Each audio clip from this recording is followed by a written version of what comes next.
할렐루야. 오늘도 함께 예배하는 우리 모든 가족들에게 하나님의 은혜와 능력과 평강이 넘치기를 주님의 이름으로 축원합니다. 성경은 참 신비한 책입니다. 쉬운 것 같은데 어렵고, 간단한 것 같은데 또 복잡하고, 특히 구약을 보면 매우 비윤리적인 내용들로 가득 차 있습니다. 예를 든다면 레위기 24장 20절입니다. 상처에는 상처로, 눈에는 눈으로, 이에는 이로 갚을지라. 남에게 상해를 입힌 그대로 그에게 그렇게 할 것이며, 피해를 당했을 경우 그대로 갚아주라는 것이고, 또 부모를 거역하거나 간음한 자, 안식일을 거역한 자는 돌로 쳐 죽이라는 계명도 있습니다. 또 전쟁에서 승리했을 때 상대방을 어린아이까지도 하나도 남기지 말고 죽이라고 말하기까지 했고, 또 아브라함에게 아들 이삭을 칼로 각을 떠 불에 태워 바치라고 하는 등등 납득하기 어려운 윤리 개념을 담고 있습니다. 그래서 우리가 이슬람을 비윤리적인 종교라고 말을 할 때 기독교도 그런 율법이 있지 않느냐라고 반박을 하는 자들도 있습니다. 하나님은 가장 윤리적인 분이요, 기독교는 가장 윤리적인 종교요, 또 성경은 가장 윤리적인 경전입니다. 그런데 담고 있는 내용을 보면 전혀 그렇지 않습니다. 특별히 구약이 그렇습니다. 그런데 성경은 구약 39권만 있는 것이 아니고 신약 27권까지를 포함하고 있다는 사실을 우리는 주목합니다. 구약만 본다든가 신약만 본다든가 할 때에 중대한 왜곡이 일어납니다. 구약이 하나님의 말씀이지만 그러나 구약만 하나님의 말씀이 아닙니다. 신약도 하나님의 말씀입니다. 신약이 하나님의 말씀이지만 신약만 하나님의 말씀이 아니라 또 구약도 하나님의 말씀입니다. 그러니까 구약과 신약 전체가 하나님의 말씀이요, 그래서 우리는 구약과 신약을 넘나들면서 성경을 보고 연구해야 하는 것이지요. 구약은 신약을 전제로 하지 않으면 가장 비윤리적인 책이요, 또 믿지 못할 책입니다. 신약도 마찬가지입니다. 구약을 배경으로 하지 않는다면 신약의 이해는 불가능합니다. 구약과 신약의 관계를 이해하는 여러 가지 학자들의 견해가 있습니다만 복음주의 신학자들에게서 가장 신뢰받는 견해는 약속과 성취로 보는 것입니다. 구약에서 약속한 것이 신약에서 성취되었다는 겁니다. 그러면 구약에서 약속하고 신약에서 성취된 것이 무엇인가? 그것은 곧 예수 그리스도입니다. 구약은 예수 그리스도를 약속한 책이고 신약은 구약에서 약속한 예수 그리스도의 성취입니다. 이를 예수님은 누가복음 24장 44절에서 이렇게 직접 말씀하신 바가 있습니다. 모세의 율법과 선지자의 글과 시편에 나를 가리켜 기록된 모든 것이 이루어져야 하리라 한 말이 이것이라. 여기에서 율법, 선지자의 글, 시편은 구약을 말하는 것이고 여기서 말하는 나는 예수님 자신을 말하는 겁니다. 그러니까 구약에서 예언되고 약속된 예수 그리스도가 신약을 통해서 완전히 이루어졌음을 말하는 것인데, 그러므로 중요한 것은 구약에서 예수 그리스도를 봐야 되고 신약에서 또한 예수 그리스도를 봐야 하는 것입니다. 구약의 예수 그리스도는 예언된 예수 그리스도고 신약의 예수 그리스도는 예언이 성취된 예수 그리스도이십니다. 예수님은 고향에서조차도 환영을 받지를 못했습니다. 특히 바리새인과 같은 종교 지도자들에게 환영을 받지 못했지요. 그 이유는 예수가 도무지 율법을 지키려 하지 않기 때문입니다. 이것은 나를 죽여달라는 것과 같은 얘기입니다. 유대인들에게는 613가지의 율법이 있습니다. 그 중에 하라는 율법이 248개, 또 하지 말라는 율법이 365개입니다. 이 율법을 하나라도 어기면 죄인이고 구원을 받지 못합니다. 그래서 저들은 구원을 받기 위하여 목숨을 걸고 율법의 1.1항이라도 지키려 했던 것인데, 그런데 예수라고 하는 자가 느닷없이 나타나서 안식일에 전도를 하고 병든 자를 고치고, 또 제자들은 안식일에 배고프다고 밀을 잘라 먹습니다. 그래서 유대인들이 예수를 죽이려 했던 결정적인 이유를 요한복음 5장 18절은 이렇게 말씀하고 있습니다.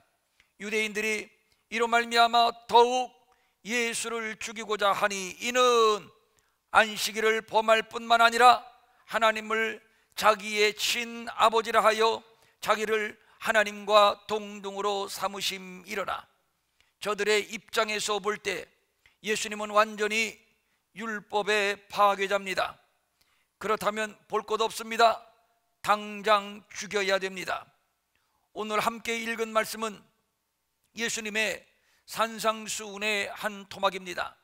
산상수훈이라고 하면 마태복음 5장에서 7장까지의 내용을 말하는데, 산에서 말씀하셨다 해서 산상수훈, 보물과도 같은 말씀이라고 해서 산상보훈이라고 말하기도 합니다.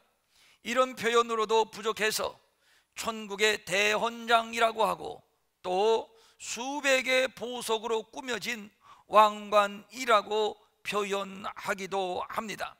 심령이 가난한 자는 천국이 저희 것이라고 하는 말씀으로 시작하는 팔복이라든가, 너희는 세상의 빛이다, 세상의 소금이다 라고 하는 말씀이라든가, 구하라, 두드리라, 찾으라 라고 하는 황금률, 또 우리가 날마다 외우고 있는 주기도문, 이 모든 것들이 다 산상수훈의 내용입니다. 오늘 본문도 역시 산상수훈에 속해 있는 말씀입니다. 그만큼 성경에서 중요한 위치를 차지하고 있는 말씀인데, 구약의 율법과 예수님 자신과의 관계를 말씀하고 있습니다. 예수님은 율법이나 선지자를 폐하러 온 것이 아니라 완전하게 하시기 위하여 오셨다. 천지가 없어지기 전에는 율법의 1.1항이라도 없어지지 아니하고 다 이룰 것이다. 너희들이 서기관과 바리새인들을 비판하지만 너희의 의가 저들보다 낫지 아니하면 천국에 들어가지 못할 것이야. 이런 등등의 내용입니다. 구약을 율법 시대라고 한다면 신약을 은혜의 시대라고 합니다. 값없이 받은 구원을 말하는 것입니다. 과거에 지은 죄나 지금 짓고 있는 죄나, 그리고 앞으로도 우리는 계속 원치 않지만 죄를 짓게 될 것인데, 그 모든 죄를 예수 그리스도를 통해서 한꺼번에 용서받았습니다. 은혜라고 하는 말을 헬라어로 카리스라고 하는데, 이는 하나님의 무조건적이고도 자의적인 사랑을 말합니다. 이것은 맞는 말입니다. 우리가 죄 용서받고 구원을 받기까지 우리가 한 것은 하나도 없습니다. 성부 하나님께서 만세전에 우리를 택하시고, 그리고 예수 그리스도께서 우리의 죄를 대속하기 위하여 십자가에서 죽으셨고, 또 성령께서는 그 은혜를 깨닫게 하시고 인쳐 주신 결과입니다. 이것을 에베소서 2장 8절은 이렇게 설명하고 있습니다. 너희는 그 은혜에 의하여 믿음으로 말미암아 구원을 받았으니 이것은 너희에게서 난 것이 아니요 하나님의 선물이라.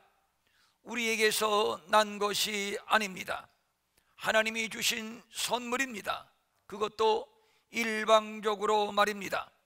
그래서 이것을 은혜라고 말하는 것인데, 그런데 은혜 시대에 살아가는 우리들에게 풀어지지 않는 숙제가 있습니다. 그러면 우리에게 더 이상 율법은 필요 없는 것인가의 문제입니다. 이것은 굉장히 중요한 문제입니다.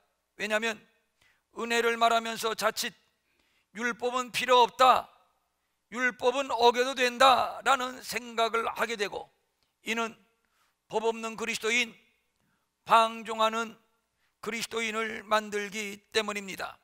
이 문제를 예수님께서 본문을 통해 아주 명쾌하게 설명해 주셨는데, 본문은 팔복이나 빛과 소금의 이야기나 주기도문의 말씀과 함께 설명하실 정도로 매우 중요한 주제로 다루고 있습니다.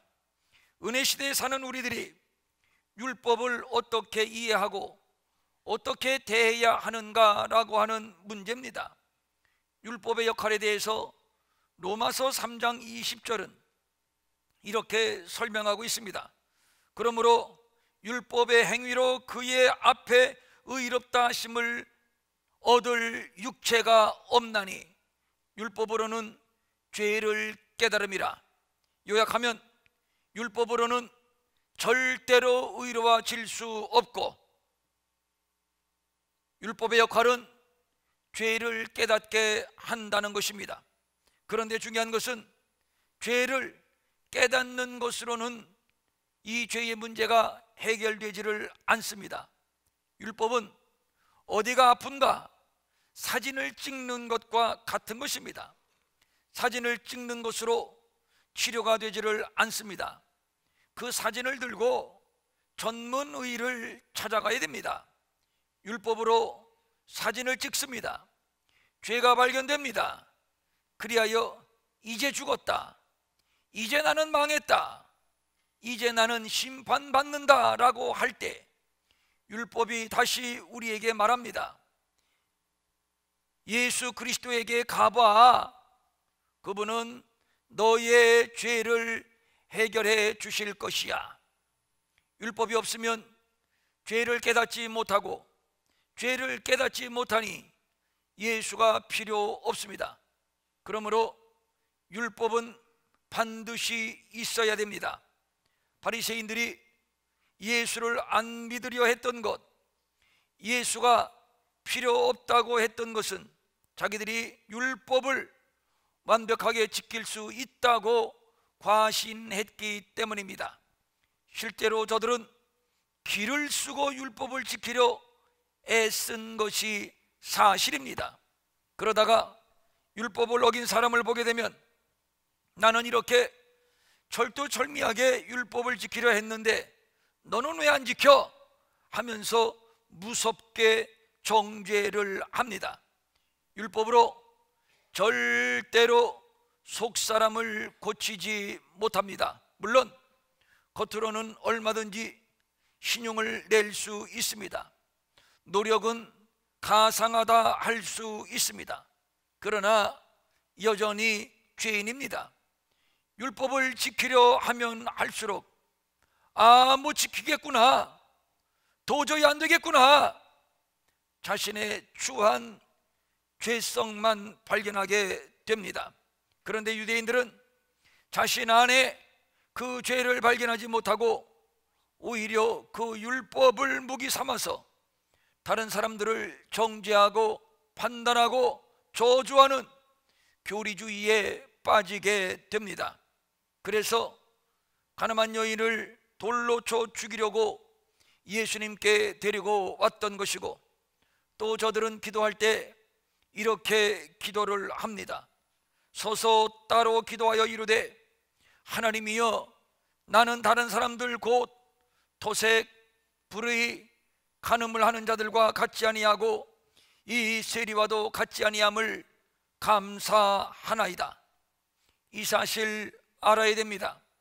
율법을 못 지켜서 죄인이 아니고 죄인이라서 못 지키는 것입니다.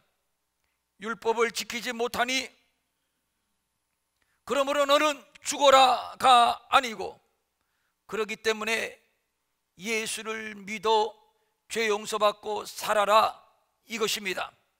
오늘 본문 20절을 읽을 때마다 우리는 절망의 탄식을 하게 됩니다. 너희 의가 서기관과 바리새인보다 낫지 못하면 결코 천국에 들어가지 못할 것이야. 바리새인과 서기관들은 율법을 지키기 위해서 사는 자들이요, 삶 자체가 율법인 자들입니다. 그런데 우리가 어찌 그들과 비교할 수 있습니까? 어림도 없습니다. 율법을 지키는 거 우리는 저들의 발바닥도 쫓아가지 못합니다. 그런데 저들의 의보다 더 낫지 못하면 결코 천국에 들어가지 못한다고 말씀하고 있으니, 그렇다면 우리는 처음부터 천국에 들어가기란 틀렸습니다. 그렇지 않습니까? 예수님조차도 율법을 어겼다고 십자가에 못 박아버린 저들인데 어떻게 우리가 저들의 의보다 나을 수 있단 말입니까? 그러면 정녕 천국에 들어갈 수 없는 것일까요? 아닙니다. 17절입니다. 내가 율법이나 선지자를 폐하러 온 줄로 생각하지 말라. 폐하러 온 것이 아니요 완전하게 하려 함이라. 여기서 완전하게 하다라고 하는 말은 완성하다의 의미를 가지고 있습니다. 이 말은 율법을 이해하는 매우 중요한 키워드가 됩니다. 이 말씀은 율법은 불완전한 법이라는 전제로 하신 말씀입니다. 그렇습니다. 율법을 완전히 지킨다면 우리는 충분히 율법으로 구원을 받을 수 있지만, 그러나 우리는 처음부터 죄인입니다. 죄인이니 율법을 지킬 수 없습니다. 그래서 오히려 율법을 지키려 하면 할수록 나는 죄인이라는 죄의식이 나를 사로잡게 되고, 그래서 좌절하고 절망하고, 이것이 율법이 우리에게 주는 결과입니다. 그러므로 율법은 불완전한 법이 되는 것이지요. 이 불완전한 법을 예수님이 완전케 하시기 위해서 오셨습니다. 너희들 율법을 못 지켰지? 그러므로 죄인이요, 그러므로 죽게 되었음을 인정하지? 그러나 괜찮아.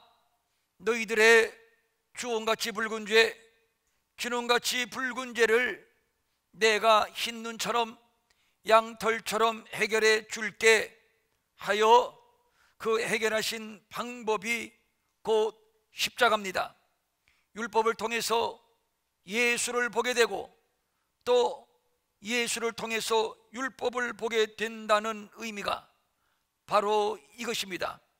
율법이 없으면 예수가 필요 없고, 예수님이 계시니 율법에 의하여 정죄된 우리의 죄가 씻김받고 용서받게 되는 것이죠. 그러므로 너희의 의가 바리새인보다 나아야 된다는 말씀의 의미는 바리새인들처럼 죄를 해결하지 못하는 불완전한 율법을 붙들고 헛수고 헛씨름하지 말고 예수 믿고 죄 용서 받고 구원을 받으라는 말씀입니다. 바리새인의 의는 예수가 없는 의, 형식과 위선, 그래서 회칠한 무덤밖에는 아무것도 아닙니다. 예수님은 바리새인을 앞을 보지 못하는 맹인이라고 질책하셨습니다. 왜 맹인이라고 말씀하셨을까요? 율법을 통해서 예수를 봐야 되는데 예수를 보지 못하니 앞을 보지 못하는 맹인일 수밖에 없다는 것이고, 그래서 너희들은 여전히 죄인임을 지적하고 있는 것입니다. 율법에서 예수님에게로 옮겨가는 과정에서 역할을 하는 분이 계신데 그분이 곧 성령님이십니다. 갈라디아서 5장 18절입니다. 너희가 만일 성령의 인도하시는 바가 되면 율법 아래에 있지 아니하리라. 율법을 붙들고 헛수고하는 인생들에게 성령님이 찾아오십니다. 그리고 율법을 해석해 주십니다. 그리고 그 율법에 의하여 내가 죄인이라는 사실을 깨닫게 하십니다. 율법 속에 예수 그리스도가 있음을 성령님이 깨닫게 하십니다. 성령의 조명이 없이는 율법은 하나의 죽이는 법밖에는 아무것도 아니요, 그래서 성령이 없는 율법은 우리 모두는 죄인이라는, 그래서 죽음과 저주의 운명일 수밖에 없다는 절망에 빠지게 되는 겁니다. 바리새인들은 성령 없이 율법을 이해하려고 했고 성령 없이 율법을 지키려고 했습니다. 그러니 교만, 비판과 정죄의식, 형식주의만 충만해지는 것이죠. 그래서 예수님은 이렇게 지적합니다.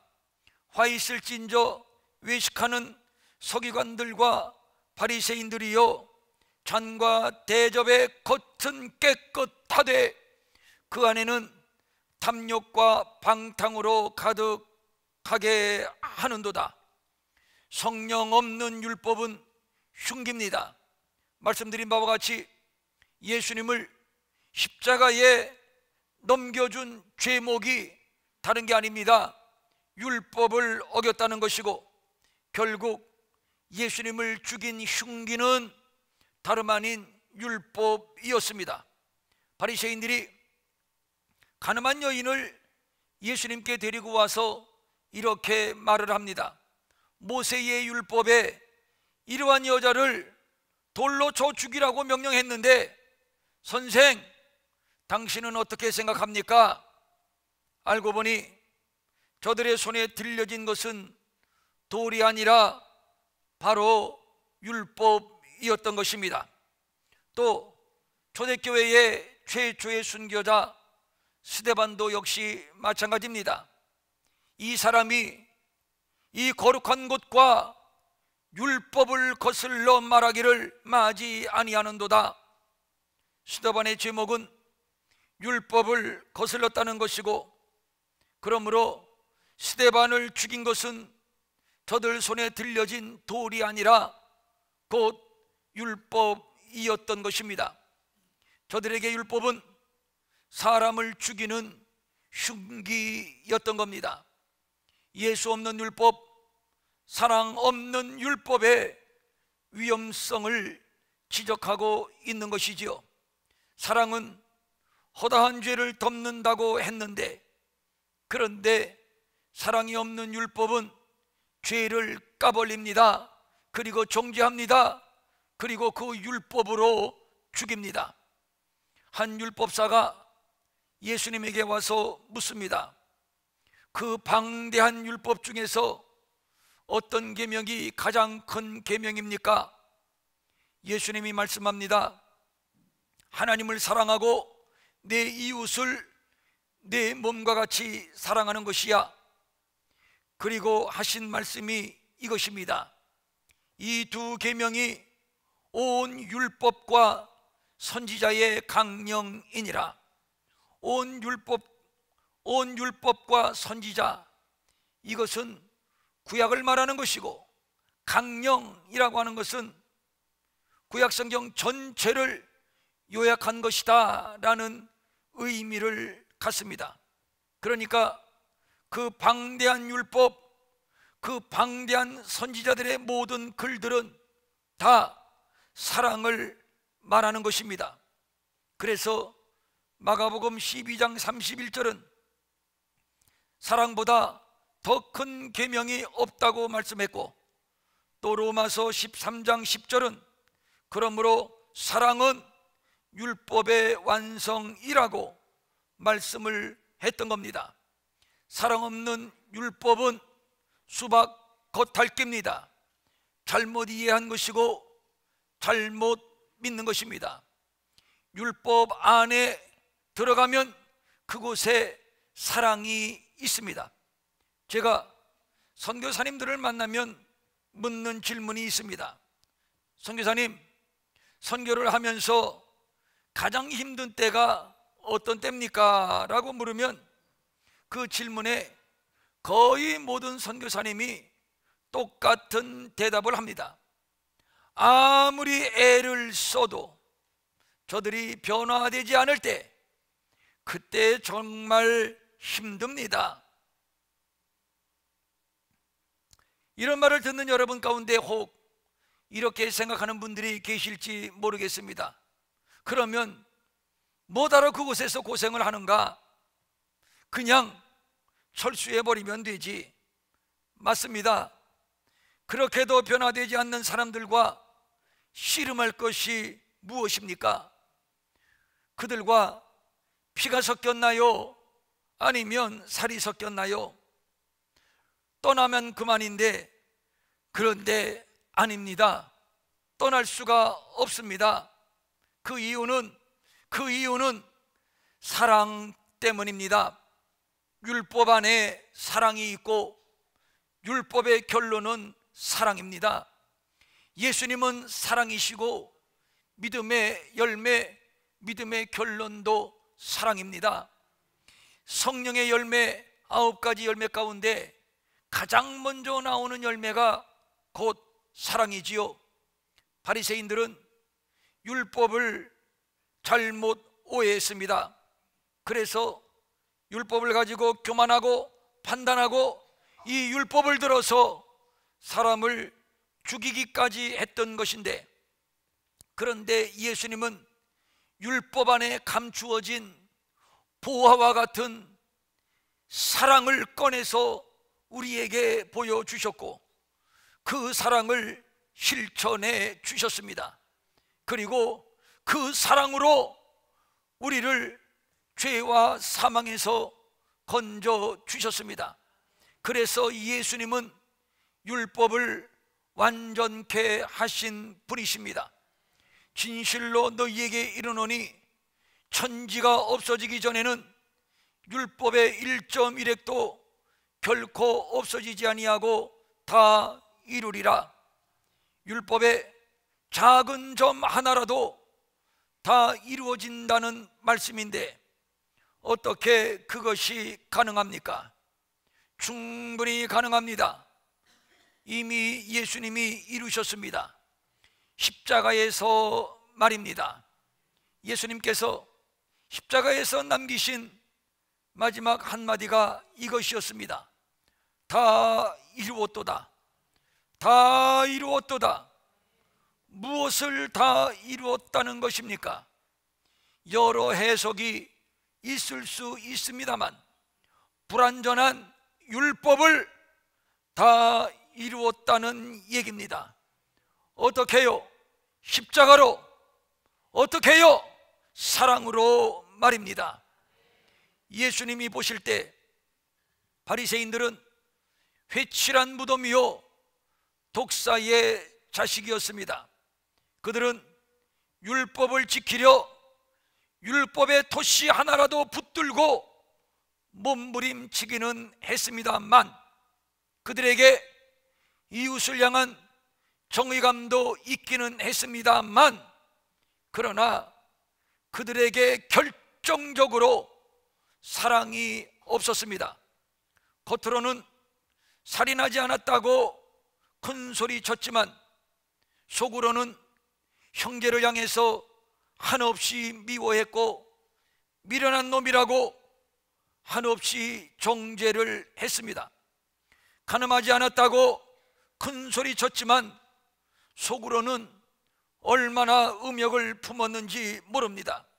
그러므로 저들이 붙들고 씨름했던 율법은 교만이었고 위선이었고 또 다른 사람들을 정죄하고 죽이는 무서운 흉기였던 것입니다.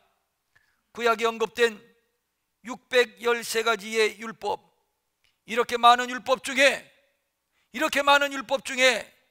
한 가지로라도 지키지 못하면 죄인이고 그 죄로 인해 죽음이요 심판입니다. 그래서 성경은 의인은 없나니 하나도 없다고 말씀했던 것인데, 그런데 예수님이 오셨습니다. 율법을 완성하시러 오셨습니다. 사랑으로 오셨습니다. 그 사랑으로 십자가를 지셨고, 그 사랑으로 매를 맞으셨고, 그 사랑으로 물과 피 한 방울이라도 다 흘리셨습니다. 마침내 그 사랑으로 우리를 구원하셨습니다. 이것이 은혜요, 이것이 복음입니다. 그런 의미에서 율법을 완전케 하신 것이 은혜요 사랑입니다. 이를 예수 그리스도가 이루셨습니다. 이것을 복음이라고 합니다. 이 땅에 수많은 종교가 사랑을 말하지만 그러나 사랑을 주지는 못했습니다. 어떤 종교가 사랑을 주었고 어떤 신이 우리에게 사랑을 주었는가요? 물론 교리를 주기는 했습니다. 그러나 지킬 수 없는 교리는 죄인만 양산할 뿐입니다. 불교의 성철이라고 하는 승려, 그는 평생에 오직 수도에만 정진하여 많은 깨달음을 얻었습니다. 그래서 많은 불도인들이 그를 존경하고 따랐습니다. 그런 그가 운명 직전에 이런 말을 남겼습니다. 한평생 남녀 무리를 속여 미치게 했으니 그 죄업이 하늘에 미쳐 수미산보다 더 크구나. 산채로 지옥불에 떨어지니 그 한이 만갈래나 되는구나. 평생에 도를 닦고 깨달음도 많았지만 그가 마지막에 내린 결론은 모두 거짓이었습니다. 진리가 아닌 것을 진리가 진리인 것처럼 말하며 수많은 남녀 무리를 속였습니다.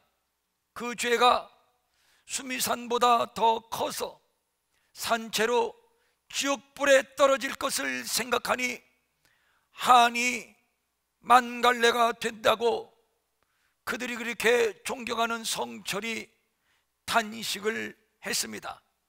이것입니다.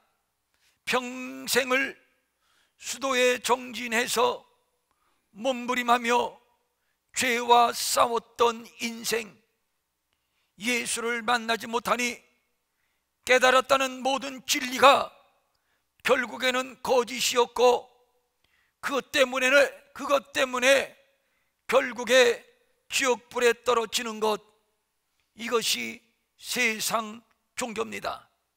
그러나 우리 예수님, 율법으로 드러난 억만 가지의 죄를 대신 짊어지고 십자가에서 나 대신 죽어 주셨습니다. 그러므로 그의 죽음은 곧 나의 죽음이었고 그가 못 박히심은 곧 나의 죄가 못 박힌 것이요, 그래서 그의 부활과 함께 나도 부활하여 죽어도 살고 영원히 죽지 않는 영생을 얻었습니다. 내가 너희에게 이르노니 너희 의가 서기관과 바리새인보다 더 낫지 못하면 결코 천국에 들어가지 못하리라. 서기관과 바리새인보다 더 나은 의, 그들보다 더 나은 의, 율법의 완성, 그것은 곧 예수 그리스도이십니다. 이제 우리는 눈을 떠서 예수 그리스도를 보기만 하면 됩니다. 충분히 볼 수 있습니다. 성령께서 우리의 눈을 열어 보게 하실 것이기 때문입니다. 예수 그리스도, 그는 은혜입니다. 그는 사랑입니다. 율법을 완전케 하신 우리의 구주이십니다. 그래서 저를 믿으면 누구든지 멸망치 않고 영생을 얻습니다. 이것이 복음입니다. 주여, 내 눈을 열어 보게 하소서. 예수 그리스도를 보게 하소서. 그 사랑을 보게 하소서. 그 은혜를 보게 하소서. 아멘. 일어나셔.